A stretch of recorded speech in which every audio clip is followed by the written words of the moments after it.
UAE-യിൽ വീണ്ടും മഴയ്ക്ക് സാധ്യതയെന്ന മുന്നറിയിപ്പ്. വ്യാഴം വെള്ളി ദിവസങ്ങളിൽ ശക്തമായ മഴ ലഭിക്കും. മഴ മുന്നറിയിപ്പിന്റെ പശ്ചാത്തലത്തിൽ ദുബായിലെ സ്വകാര്യ സ്കൂളുകളിൽ ഓൺലൈൻ പഠനത്തിലേക്ക് മാറാൻ നിർദ്ദേശം. രാജ്യത്ത് വീണ്ടും പരക്കെ മഴ ലഭിക്കുമെന്ന മുന്നറിയിപ്പാണ് കാലാവസ്ഥാ നിരീക്ഷണ കേന്ദ്രം നൽകിയിരിക്കുന്നത്. നാളെ രാത്രി മുതൽ അലൈൻ, അബുദാബി എന്നിവിടങ്ങളിൽ ആദ്യം മഴ ലഭിക്കും. പിന്നീട് Dubai, Sharjah, Umm al Quwain, Ras al Khaimah, Fujairah എന്നിവിടങ്ങളിലേക്കും മഴ വ്യാപിക്കും. കഴിഞ്ഞ 2 ദിവസമായി രാജ്യത്തിന്റെ പല ഭാഗങ്ങളിലും ഒറ്റപ്പെട്ട മഴ ലഭിക്കുന്നുണ്ട്. എന്നാൽ വ്യാഴാഴ്ചയും വെള്ളിയാഴ്ചയും പരക്കെ മഴ ലഭിച്ചേക്കുമെന്നാണ് മുന്നറിയിപ്പ് വ്യക്തമാക്കുന്നത്.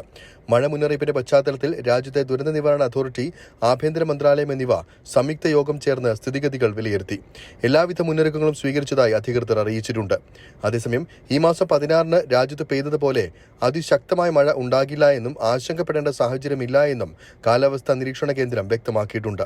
മഴ മുന്നറിയിപ്പിന്റെ പശ്ചാത്തലത്തിൽ വ്യാഴം വെള്ളി ദിവസങ്ങളിൽ ദുബായിലെ സ്വകാര്യ സ്കൂളുകളിൽ ഓൺലൈൻ പഠനം പ്രഖ്യാപിച്ചു. 24 ദുബായ്.